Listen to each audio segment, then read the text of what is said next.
नमस्कार, आप देख रहे हैं अपना बिहार। मैं हूं शुभे मिश्रा आपके साथ। चलिए करते हैं बुलेटिन की शुरुआत। मतगणना से पहले एक बार फिर ईवीएम पर सवाल उठाए जाने लगे हैं। कांग्रेस सहित विपक्षी पार्टियां ईवीएम पर सवाल खड़े कर रही है, तो जवाब खुद केंद्रीय पार्टियों की तरफ से दी जा सकती है। सवाल यही कि विपक्ष बार बार चुनाव के बाद ईवीएम पर सवाल आखिर क्यों खड़े करता है। पूरा बोझ लेके चलते हैं, महिलाएं बच्चों को गोद में उठा के लेके आती हैं, ये मैं दिखाऊंगा। और जब नेगेटिव नैरेटिव्स बनते हैं, जब इनके ऊपर में आरोप लगते हैं, तो सोच के देखिए कि इनके दिल को कितनी कठिनाई होती होगी। तारीफ तो अलग बात है, लेकिन हम इनकी तारीफ करना चाहते हैं, इनको ग्रेटिट्यूड दें। देश के मुख्य चुनाव आयुक्त राजीव कुमार ये क्यों कह रहे हैं कि नेगेटिव नैरेटिव से चुनाव कर्मी आहत होते हैं? क्यों सीईसी को ये कहने की जरूरत आन पड़ी, तो इसकी वजह भी जान लीजिए। मंगलवार को काउंटिंग से ठीक पहले दिग्विजय सिंह ने पहले ईवीएम पर सवाल उठाए, फिर अखिलेश यादव ने भी एग्जिट पोल के बाद के आंकड़े पर सवाल खड़े किए थे। सुन लीजिए। तो इनको बहुमत नहीं मिल रहा है, और जो कांग्रेस पार्टी ने 295 का फिगर दिया है वो सही है। और उसके बाद यदि 300 पार, तो वो जनता का वोट नहीं है, वो ईवीएम मशीन का वोट है। हमारा एग्जिट पोल ये कहता है कि सबसे ज्यादा सीटें इंडिया गठबंधन उत्तर प्रदेश में जीतेगा। मैंने अपना इंटरनल भी सर्वे कराया है, और वो भी बहुत बढ़ चढ़ कर बता रहा है। हर बार चुनाव के बाद विपक्ष ये कहता है कि ईवीएम में छेड़छाड़ की गई, ईवीएम को हैक किया गया, वगैरह वगैरह। पर सच्चाई ये है कि पहले भी इस तरह के आरोपों का जवाब निर्वाचन आयोग की ओर से दिया जा चुका है। किसी भी हाल में ईवीएम में छेड़छाड़ संभव नहीं, ये दावा आयोग की तरफ से किया जाता रहा है। पर विपक्ष घूम फिर कर वहीं पर आकर रुक जाता है कि ईवीएम में गड़बड़ी हुई है। नतीजे से पहले ऐसी बातें पहले भी हुई, और रिजल्ट पिछले 2 चुनाव में क्या रहा, ये सबके सामने है। पीएम मोदी के नेतृत्व में बीजेपी और भी अधिक सीटों के साथ सत्ता पर काबिज हुई है। वैसे सभी की नजर मंगलवार के नतीजे पर टिकी हुई है। Bureau report, news 18। तो कल लोकसभा चुनाव के परिणाम आएंगे। वोटों की गिनती से पहले सभी दल अपनी अपनी जीत को लेकर आश्वस्त हैं। एनडीए नेता बिहार की 40 सीट के साथ एग्जिट पोल से आगे एनडीए की 400 पार के दावे पर अड़े हुए हैं, तो कांग्रेस ने दावा कर दिया है कि उनका गठबंधन देश में 295 सीट जीत रहा है। इसमें कोई शक नहीं, तो कई दूसरे दलों के नेता बीजेपी के दावे पर ही सवाल खड़े कर रहे हैं। भरोसा है बिहार की जनता पर और देश की जनता पर कि हमें 40 की 40 सीट बिहार में और देश में 400 पार कराएगी। और स्पष्ट तौर पर आज़ादी के 75 वर्षों के बाद पहले प्रधानमंत्री नरेंद्र मोदी हैं जिन्होंने विकास की बात की। इस बार तो कोई दूसरा एजेंडा नहीं था, सिर्फ विकास और विकास था। हम लोगों ने सर्वेस के आधार पर ये चुनाव नहीं लड़े। सर्वे अच्छा दिखा रहे, मैं मानता हूँ इस बात को, बट मेरा अपना भी विश्वास है। जो मेहनत मैंने, मेरे पार्टी के हर एक प्रत्याशी ने और हर एक कार्यकर्ता ने इस चुनाव के दौरान जो की, ना सिर्फ उसका परिणाम 5 की 5 सीटें लोक जनशक्ति पार्टी को जीतकर वो एक सफल परिणाम होगा, बल्कि बिहार की 40 की 40 सीटें एनडीए गठबंधन जीतेगा, ये विश्वास है मेरा। हम लोगों को जो नीचे से ग्राउंड रिपोर्ट है, उसके आधार पर मैं आप सब मित्रों को इतना कहना चाहता हूं कि हम लोग अधिकांश सीटों पर महागठबंधन के उम्मीदवार जीतेंगे।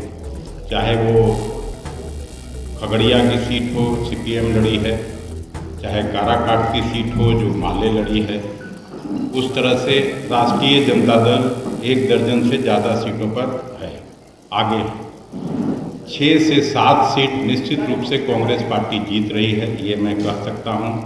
जब इन्होंने देख लिया कि हम बर्बाद हो रहे हैं और मेरा गठबंधन अलग हो जाएगा, चंद्रबाबू नायडू और नीतीश कुमार पहले ही हमसे अलग हो जाएगा, गठबंधन को रोक के रखने के लिए और बीजेपी का वर्कर और कलेक्टर को धांधली करवाने के लिए इन्होंने इस एग्जिट पोल को लाया। और लोकसभा चुनाव की वोटिंग पूरी हो चुकी है और सबको काउंटिंग का इंतजार है, लेकिन उसके पहले ये जानकर आप खुश हो जाएंगे कि 2024 में महिला वोटर्स ने इतिहास रच दिया है। You are all our voters, so we thank you all. We salute all our voters. ये स्टैंडिंग ओवेशन देश की महिलाओं के लिए, ये तालियां उस आधी आबादी के लिए है जिसने 2024 के लोकसभा चुनाव में वोट का रिकॉर्ड बना दिया। इस बार के चुनाव में पूरी दुनिया में सबसे ज्यादा महिला वोटरों ने अपने मताधिकार का प्रयोग किया। इसके लिए मुख्य चुनाव आयुक्त ने देश की महिला वोटरों को विशेष धन्यवाद अपनी पूरी टीम के साथ दिया। There are 312 million proud women voters. This is also the highest ever in the world. It is larger than the 2019 elections, both the total and the women voters. So this we feel is the moment that we must cherish, we must celebrate, and we want to give them a standing ovation to all our voters by this. I would ask all of you to join and hand. These are you are all our voters. So we thank you all. We salute all our voters, all our women voters who have really come and voted in this election. ये जो voting का इतिहास रचा गया है, इसमें बिहार की महिलाओं का भी योगदान है। बिहार की महिलाओं ने पुरुषों के मुकाबले 6.11% ज्यादा वोटिंग की है। पुरुषों ने 53.28% वोटिंग की तो महिलाओं ने 59.39% वोट डाले। पहले और आखिरी चरण को छोड़ दें तो हर फेज में बिहार की महिलाओं ने पुरुषों से ज्यादा वोटिंग की। दूसरे फेज में महिलाओं ने 6.32% ज्यादा वोटिंग की। तीसरे फेज में पुरुषों और महिलाओं की वोटिंग का अंतर बढ़कर 11.63% पहुंच गया। चौथे चरण में पुरुषों के मुकाबले महिलाओं ने 8.08% वोटिंग की। पांचवें चरण में पुरुष और महिलाओं की वोटिंग का अंतर 9.16% रहा। तो छठे चरण में पुरुषों के मुकाबले महिलाओं ने 11% ज्यादा वोट की।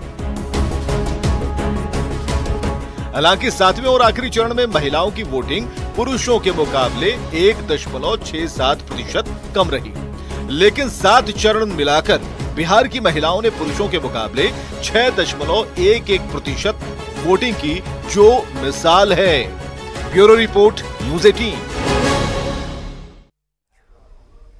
और बिहार के मुख्यमंत्री नीतीश कुमार ने प्रधानमंत्री नरेंद्र मोदी से मुलाकात की है। काउंटिंग से एक दिन पहले दोनों की मुलाकात काफी अहम मानी जा रही है। सीएम नीतीश कुमार अपने निजी दौरे पर दिल्ली आए थे, लेकिन आज पटना रवाना होने से पहले प्रधानमंत्री मोदी से मिलने पहुंचे और काफी देर तक दोनों से बातचीत हुई है। सीएम नीतीश कुमार के साथ जेडीयू सांसद संजय झा भी मौजूद रहे।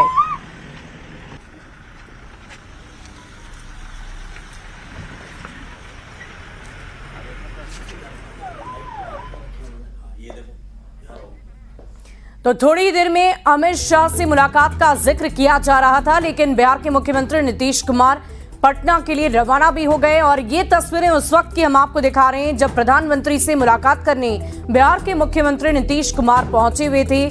और देखिए, कल चुनावी रिजल्ट आना है, लेकिन उससे ठीक पहले इस मुलाकात को कई मायनों में बहुत अहम माना जा रहा है। मतगणना से पहले की मुलाकात काफी अहम है, क्योंकि अगर मोदी की सरकार फिर से बनती है तो आगे क्या करना है, इस पर रणनीति पर चर्चा अभी से ही की जा रही है। अगले 100 दिनों की 125 दिनों की प्लानिंग प्रधानमंत्री नरेंद्र मोदी की तरफ से पहले से ही की जा रही है और इसी सिलसिले में लगातार बैठकों का दौर भी जारी है।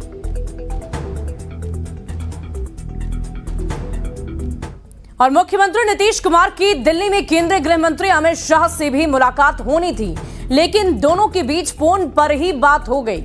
नीतीश कुमार ने अपनी पार्टी के सीनियर नेता केसी त्यागी से भी मुलाकात की और मुलाकात के बाद केसी त्यागी ने कहा कि 4 जून को बिहार में एनडीए सभी 40 की 40 सीट जीत रही है। मोदी कैबिनेट में जेडीयू की भूमिका के सवाल पर केसी त्यागी ने कहा कि इसका फैसला नीतीश कुमार और पीएम मोदी मिलकर तय करेंगे। एनडीए की सरकार बन रही है, जेडीयू की भी इसमें भूमिका है। नीतीश जी तो संस्थापक हैं एनडीए के। जॉर्ज फर्नांडिस का भी आज जन्मदिन है, उसको भी हम दोनों ने सेलिब्रेट किया। और जो बहुमत है उसका आंकड़ा बीजेपी अकेले भी पार कर रही है और सहयोगी पार्टियों के साथ मिलकर के चमत्कारिक आंकड़े तक पहुंचे। लेकिन पीएम से बातचीत मंत्रिमंडल में जेडीयू शामिल हुई, जेडीयू शामिल होगी। जेडीयू 96 से शामिल है, बीच में भी शामिल थी। कुछ कार्य हुए जिनकी वजह से ऐसा कुछ हुआ। जेडीयू एनडीए का हिस्सा है और उसके सब फैसलों में शामिल है। मंत्रिमंडल में शामिल होगी जेडीयू। ये फैसला नीतीश कुमार जी और प्रधानमंत्री मिलकर के तय करेंगे, लेकिन हमारे बीच में टोटल समन्वय है। त्यागी जी, कितनी सीटें आ रही हैं आप लोगों की? टोटल आप लोगों को क्या? जेडीयू या एनडीए? जेडीयू। आप दोनों की बता दीजिए। 16 out of 16, 40 out of 40 Bihar में। चलिए ठीक है। आपको मिठाई भी खिलाएंगे कल दोपहर को। तो सभी को अब 4 जून की सुबह का इंतजार है, जब वोटों की गिनती शुरू होगी और जनता का जनादेश आएगा। सभी जगहों पर तैयारियां लगभग पूरी हो चुकी है। काउंटिंग सेंटर पर सुरक्षा के पुख्ता इंतजाम किए गए हैं और कई जगहों पर ट्रैफिक रूट में भी बदलाव किया गया है। तो कहीं फूलों और मिठाई की डिमांड भी काफी बढ़ गई है। ये अलग अलग तस्वीरें आपको बिहार के अलग अलग जिलों की दिखा रहे हैं और बहुत ही अलग तस्वीरें आपको चुनावी माहौल की नजर आ रही होगी। देश का आदेश जारी होने वाला है और उससे पहले की ये तैयारियां पूरी नजर आ रही है, पुख्ता नजर आ रही है। कहीं लड्डू बन रहे हैं तो कहीं सुरक्षा के लिहाज से पुख्ता इंतजाम किए गए हैं, कहीं ट्रैफिक व्यवस्था में बदलाव किया गया है और कहीं पुलिस अफसरों की तरफ से मुस्तैदी से सुरक्षा व्यवस्था का खास ख्याल रखा जा रहा है।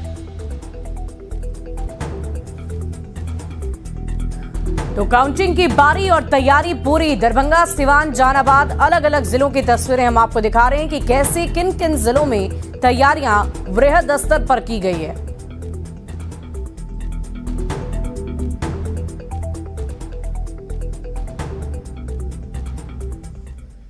बढ़ते आगे, मतगणना का काउंटडाउन शुरू हो गया है। पटना के एएन कॉलेज में पाटलिपुत्र और पटना साहिब की काउंटिंग होगी और इसी के लिए कड़ी सुरक्षा के इंतजाम किए गए।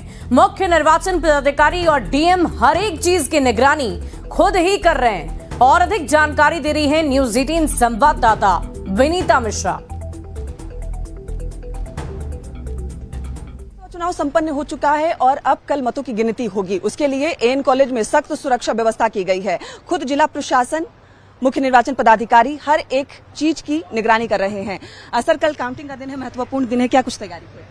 देखिए, पूरा तैयारी है। हम लोग का जो 40 संसदीय क्षेत्र है पूरा बिहार में, सब में तैयारी पूर्ण है।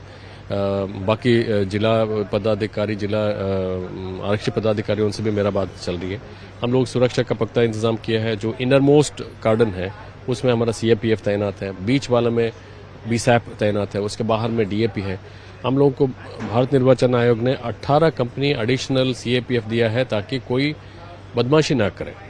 देखिए, स्वच्छ, शांतिपूर्ण और पारदर्शी रूप से हम लोग मतगणना करेंगे।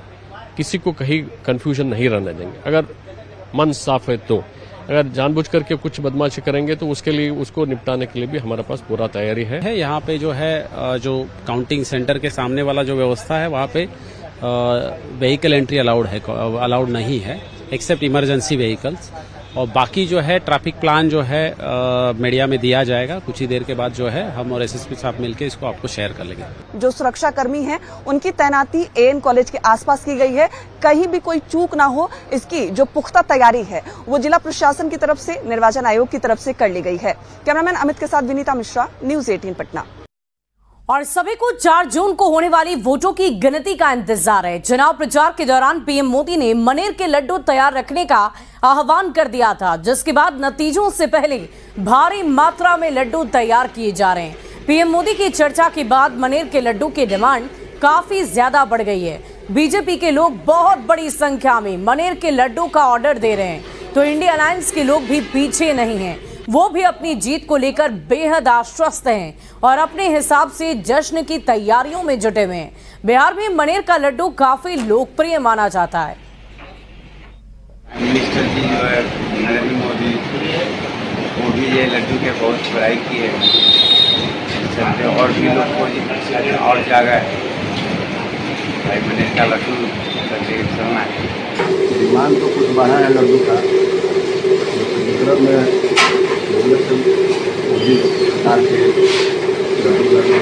डिमांड बढ़ा है लड्डू का। तो बिहार में काफी लोकप्रिय है मनेर के लड्डू। आपको बता दें कि जब प्रधानमंत्री नरेंद्र मोदी जनसभा को संबोधित कर रहे थे, उस दौरान उन्होंने कहा था कि मनेर के लड्डू तैयार रखिएगा, और इसी तैयारी में सभी बीजेपी के कार्यकर्ता नेताओं की तरफ से युद्ध स्तर पर मनेर के लड्डू के ऑर्डर दिए जा रहे हैं और भारी मात्रा में इस लड्डू को तैयार किया जा रहा है। तस्वीरें हम आपको दिखा रहे हैं। पीएम मोदी के जिक्र के बाद इन लड्डुओं की डिमांड काफी ज्यादा बढ़ गई है। और इसी बीच एक बहुत बड़ी खबर का रुख करेंगे। तेजस्वी यादव पटना पहुंच गए हैं। दिल्ली से तेजस्वी पटना लौट आए हैं। इंडिया अलायंस की बैठक से वापस लौटे। एग्जिट पोल पर उन्होंने बहुत बड़ा जवाब दिया है। हमारा पोल जनता का पोल है। तेजस्वी यादव ने एग्जिट पोल के आंकड़ों को लेकर साफ शब्दों में कहा कि हम जनता के पोल को मानते हैं और हमारा पोल जनता का पोल है।